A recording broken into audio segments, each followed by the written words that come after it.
Jai Shri Gurudev, welcome to Accountancy RLI class session 10. So previous session alli ನಾವು session 9 ಅಲ್ಲಿ so what are the contents which are recorded in the profit and loss appropriation account, and then what are the expenses and what are the revenues ಅನ್ನೋದನ್ನ ನಾವು previous class ನಲ್ಲಿ pending ಇಟ್ಟಿದ್ವು session 10 ಅಲ್ಲಿ discuss ಮಾಡೋಣ ಅಂತ ಹೇಳಿದ್ವಿ. Okay, so ಇವತ್ತಿನ session ಅಲ್ಲಿ so the expenses and the revenues which are related to the owners, and means the relationship between the owners and the firm with respect to the expenses and the revenues. Today we shall discuss such aspects. Okay, so on the debit side of the profit and loss appropriation account, we have recorded the expenses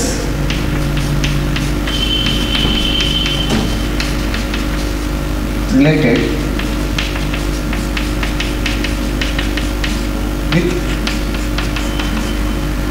with the owners. So these are the expenses are directly related with the owners. That is interest on capital, A and B. So A's interest on capital, B's interest on capital. Then salary, A's salary, B's salary. Okay. So interest profit and loss appropriation account, it is a nominal account, or it is an account which is prepared to record the expenses and revenues. Revenues on the credit side, expenses on the debit side. Okay, so all expenses are recorded on the debit side, all revenues are recorded on the credit side. So therefore we have recorded expenses on the debit side in the profit and loss appropriation account, and the revenues are recorded in the credit side of the profit and loss appropriation account. As I told you that in the previous session, that it is an extension of the profit and loss account. So in the sole proprietorship, we have prepared trading and profit and loss account only. Up to that level we have prepared, but appropriation account is not prepared in the sole proprietorship because the act does not provide the appropriation account in the sole proprietorship act. But in the partnership act, one extension account is prepared after the profit and loss appropriation account, that is profit and loss, after the profit and loss account, that is profit and loss appropriation account. On the credit side, look at on the credit side, we have recorded net profit brought down, that is the profit carried from the profit and loss account, that we have discussed already in the previous session, session 9. So I don't repeat again in this session. Okay, so interest on drawings, again we have discussed the journal entries, accounting entries with respect to the interest on drawings in the previous sessions, in which we have discussed the different methods by which we can calculate the interest on drawings. Simple method, product method, and average period method. We have elaborately discussed on that particular topic.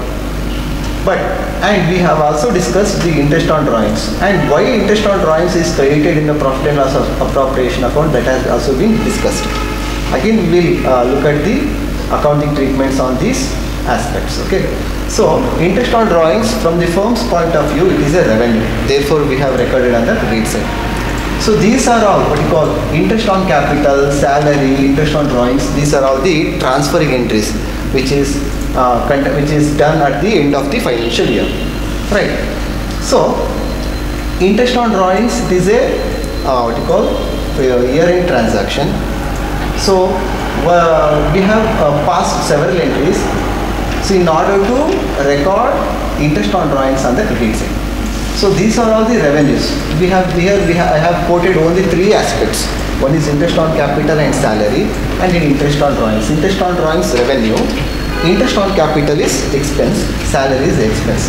In the previous class, so we have discussed that the transactions which relates to the outsiders and the transactions which relates to the internal, means internal transactions and external transactions.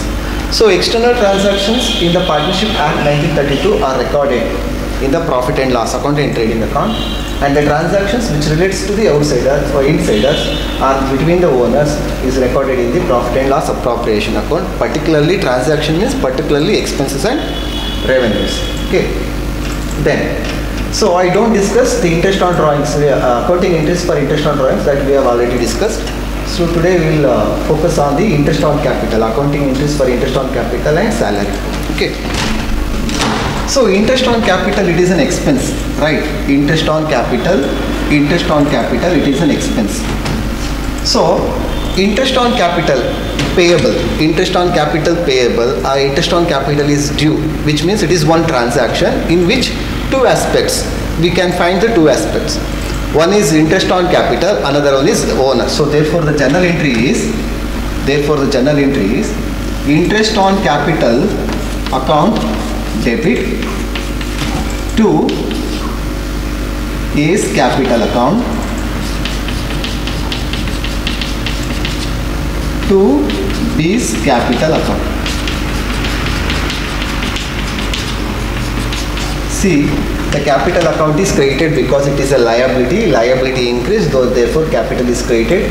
Interest on capital account is it is an expense, so therefore expense increases, so therefore it is debited. So in the year end this interest in the year end at the close of the accounts, A's capital account and B's capital account will be shown in the balance sheet. And interest on capital account, its nature itself, it is an expense, so therefore in the year end the interest on capital account balance is transferred to the profit and loss appropriation account, for which we have to pass the journal entry, that is profit and loss appropriation account debit to interest on capital account. We have to credit interest on capital account separately. A's interest on capital account, B's interest on capital account. A's interest on capital account and B's interest on capital account. So separately we have to pass the journal entry.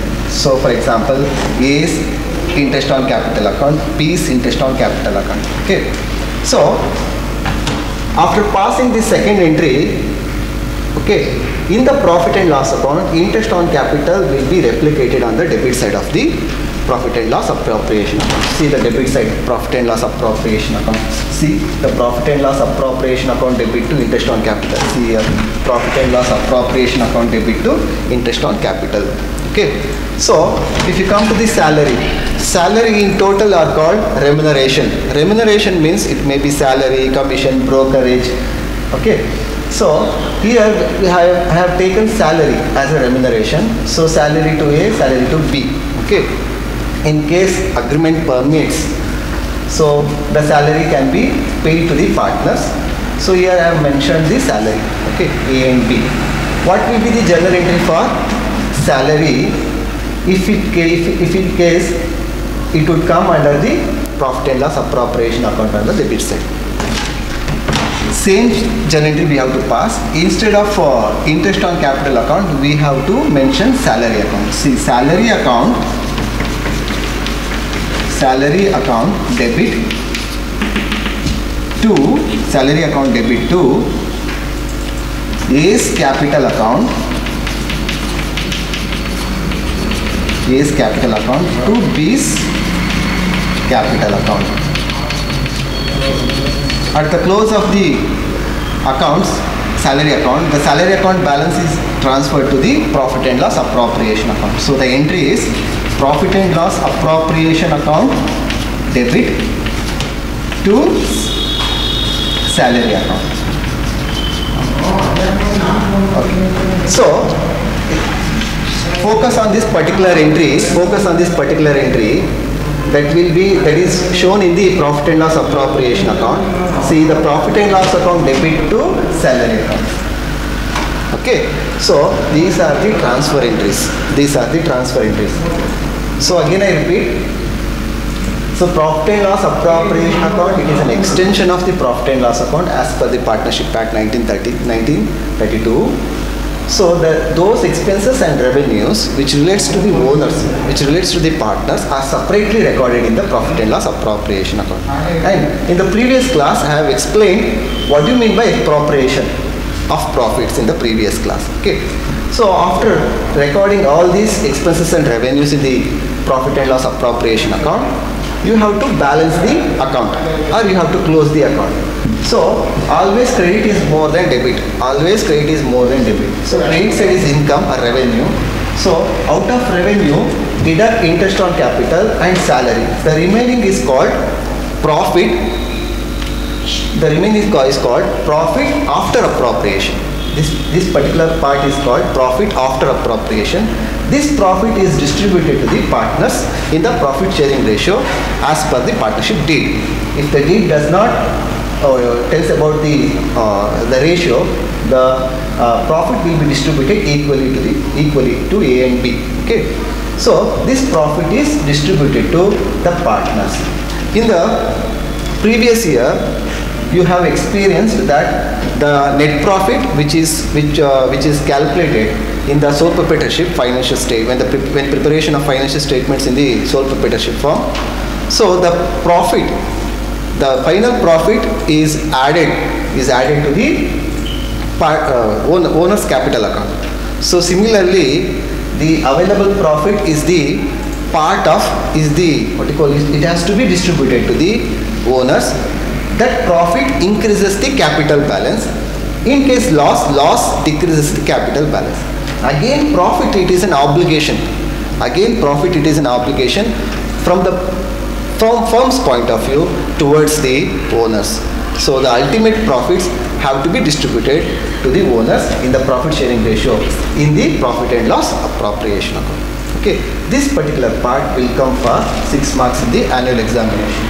Either profit and loss appropriation account or interest on drawings, particularly product method and average period method.